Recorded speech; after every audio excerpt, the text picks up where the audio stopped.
The day my father was buried, my stepmother cried the loudest. But her real tears? Those came later, from laughing. And by the end of the week, she told me I was nothing. But then a lawyer gave me a single key and her whole world shook. Before we continue, please subscribe to the channel and let me know where you're listening from in the comments.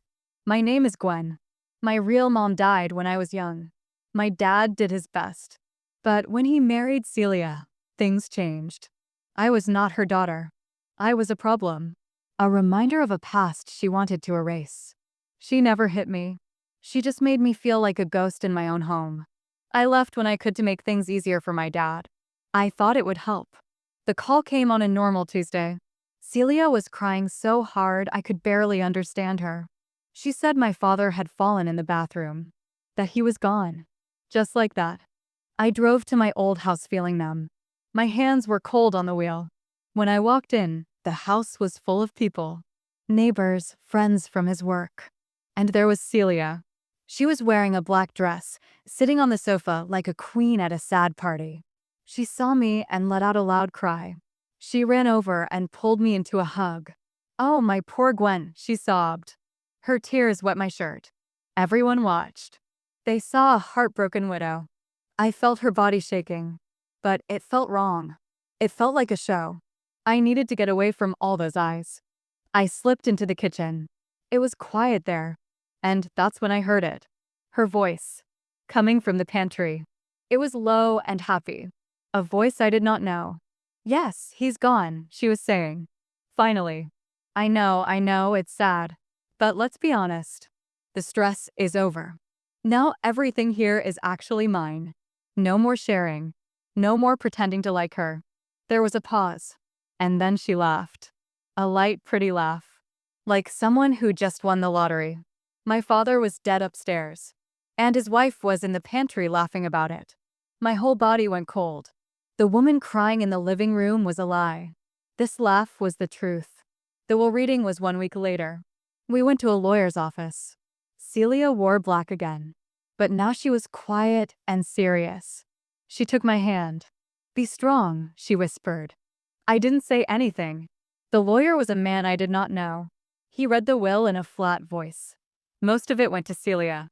The house. The money in his bank account. She let out a soft sigh and dabbed her eyes with a tissue. Then she looked at me. Her eyes were full of fake pity.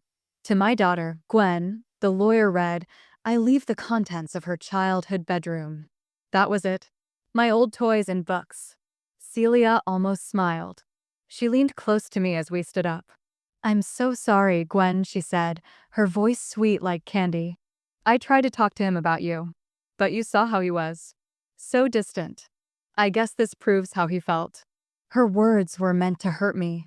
To make me believe my own father did not love me. The pain was so sharp I felt sick. But then the lawyer cleared his throat. "Miss Gwen? One more thing." He waited until Celia was at the door. Then he handed me a small silver key. And a piece of paper with an address. "Your father left this for you. A safety deposit box. He said you must collect it yourself." Celia stopped. She turned around. Her face changed. The pity vanished. Her eyes got sharp and focused. They locked onto that key like a dog on a bone. "What is that, dear?" she asked. Her voice was too high, too sweet. "Some old papers? We should open it together at home. For family." I closed my hand around the key. It was cold. "It was left for me," I said. "I'll take care of it." For 1 second, her mask fell off. I saw pure panic in her eyes. She got the house. She got the money. But my father had this one last secret. And she did not know what it was. That unknown thing scared her. It made her hungry. I left the office. The key felt heavy in my pocket. That night, my phone rang. It was Celia. Her voice was warm and soft. "Gwen, honey, how are you? Come over for dinner tomorrow. We need to stick together now." The woman who laughed at my father's death now wanted to have dinner. The woman who told me I was nothing now wanted to be my family. It was not about me. It was about the key. It was about what my father hid from her. I knew then the game was not over. It was just beginning. And I held the first move in my hand. But what terrified me was, I still didn't know what the move was. or if it was a weapon, or just another heartbreak. The key was just the start. The real change was Celia. Overnight, she became a new person. My phone would not stop ringing. Her voice was all honey and concern. "Gwen, sweetheart, you must be so lonely. Come to the house. Let me cook for you." It was so fake it made my skin crawl. I said no the first few times. But she was like water, always finding a way in. She showed up at my apartment door with a big pot of soup. "I was just worried about you eating enough," she said, smiling too wide. Her eyes did a quick scan of my small living room, looking for the box. She was not looking at me. She was looking for what the key opened. The pressure was a constant noise in my head. I was sad about my dad. I was angry about her laugh. And now I was playing this strange game where she pretended to care. I needed to know what was in that safety deposit box. I was scared it would be something small. A photo. An old watch. Something that would make me cry and prove my father really did forget me. I finally went to the bank. My hands were shaking. The box was small and heavy. I opened it right there in the private room. Inside, there was no money, no jewelry, just a white envelope with my name on it, my father's handwriting, and a little black USB stick. I took it all home and just stared at it on my kitchen table. It looked so small, too small to change anything.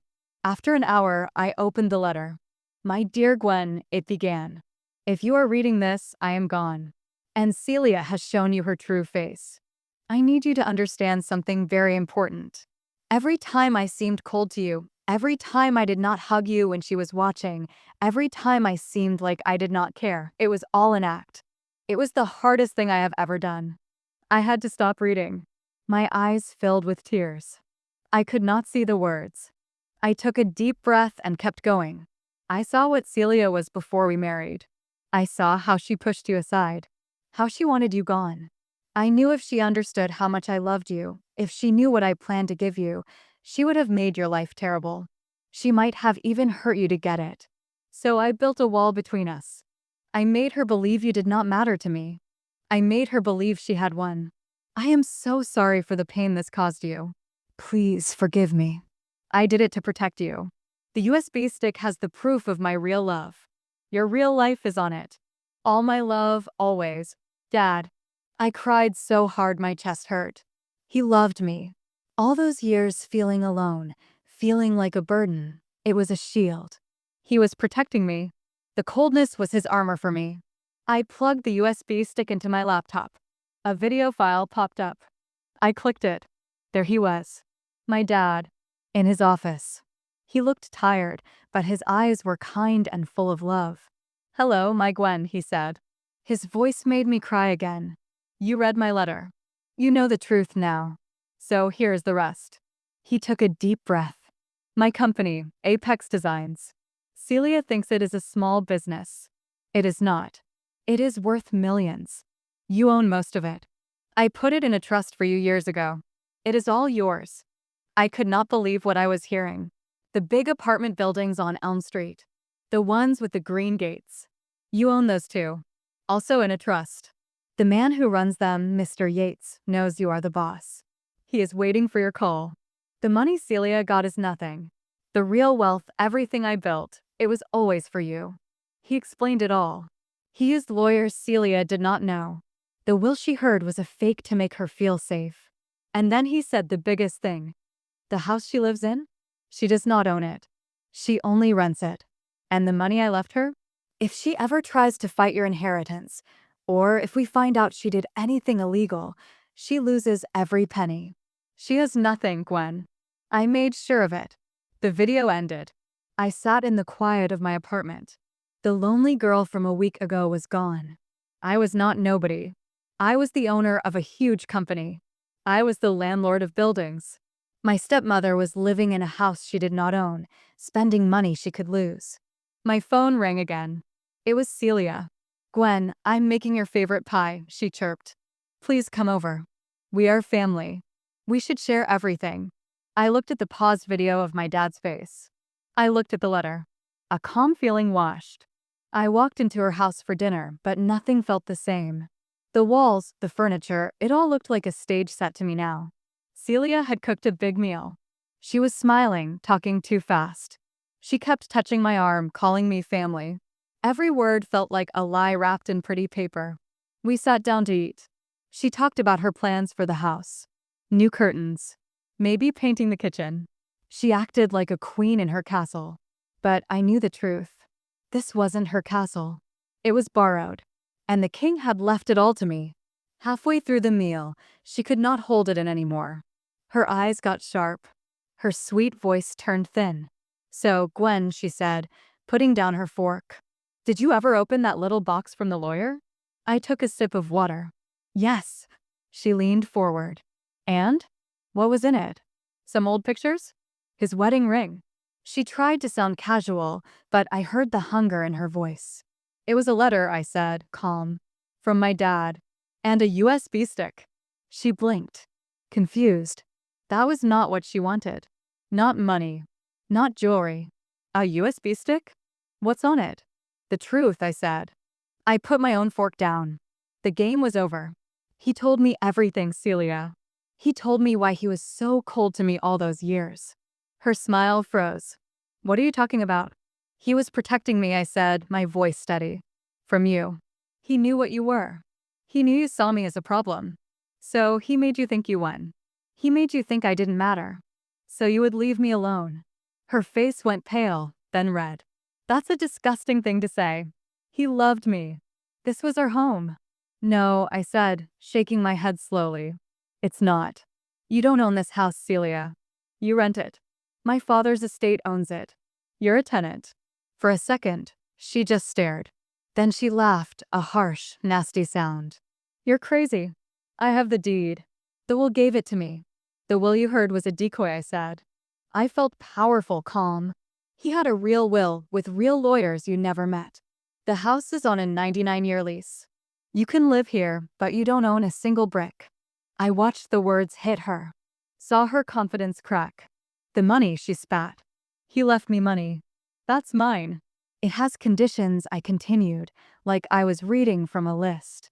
"If you try to contest my inheritance, or if you committed any fraud, you lose all of it. You have to pay it back." She stood up so fast her chair screeched. "You're lying. You're a bitter, lonely little girl making up stories. You have nothing." I stood up too. We were the same height, but for the first time, I didn't feel small. "Apex Designs," I said. "The little company Dad played with. I own 80% of it. It's worth over $12 million. Her mouth opened, but no sound came out. "The Elm Street housing estate. The big one with the fountains. That's mine too. The manager, Mr. Yates, has been waiting for my call. He knows I'm the owner." I took a step toward her. Her eyes were wide with shock and a dawning, terrible understanding. "All those years you spent pushing me out, making me feel like nothing, you were wrong. He loved me more than you could ever know. He loved me so much, he built a secret world for me. And he let you have this pretend world. Because you were never meant to have what was truly his." She stumbled back, hitting the kitchen counter. "He can't do that. I'm his wife. I'll fight this. I'll get lawyers." I almost felt sorry for her. Almost. "You can try," I said softly. "But the second you do, you trigger the clause. You'll lose the money. And you'll be fighting a team of lawyers my dad paid for years ago. They know everything. They have all the real documents. They've been waiting for you to show your true colors." The fight drained out of her. Her shoulders slumped.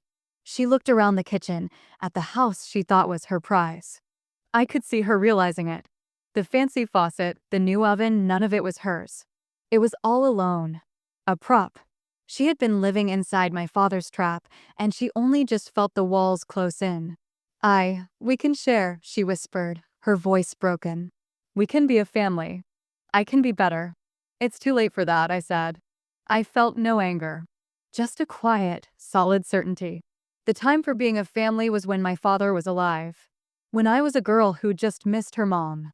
You didn't want a family then. You wanted a paycheck. And now you have one with very clear rules. I walked to the front door. I turned to look at her one last time. She looked small, standing in the middle of the beautiful, empty living room. "You can stay here," I said. "Pay the rent on time. Keep the money if you follow the rules. Or you can fight and lose everything. The choice is yours. But you don't get to choose anything about my life. Not anymore. I walked out and closed the door quietly behind me. I didn't slam it. There was no need. The silence behind me was louder than any noise. The next few weeks were busy. I met with Mr. Yates, a kind older man who shook my hand with tears in his eyes. Your father talked about you all the time, he said. He was so proud of the woman you became. He showed me the buildings, the accounts, the people who worked for us. It was real. It was all real. I decided not to run the company day to day. I kept the smart people my dad hired. But I learned. I sat in meetings. I owned it. As for Celia, she tried to fight it first. She hired a lawyer. The moment the legal papers arrived, my father's legal team moved. They froze the money he left her. They sent her a formal notice about the lease. She lasted 2 months before she gave up. The fight was too expensive, and she was going to lose. She moved out of the house last month. I heard she rented a small apartment across town. I didn't go to see it. I didn't care. Sometimes I go and sit in my father's old office at Apex. Not the big CEO chair. Just a chair by the window. I look out at the city. I think about a man who loved his daughter so much he pretended not to, just to keep her safe. He was my quiet hero. I used to have a boring apartment, a lonely life, and a broken heart. Now I have a purpose. I have security. I run a foundation in my dad's name that helps kids who lost their parents. We pay for school, for therapy. It's the best thing I do. The best revenge isn't about making someone else poor. It's about building yourself a rich life. Celia wanted me to have nothing. But because of my father's secret love, I have everything that matters. A legacy. A purpose. And the peace of knowing I was loved all along. The woman who laughed at my father's death is now just a whisper in my past. And I am just getting started.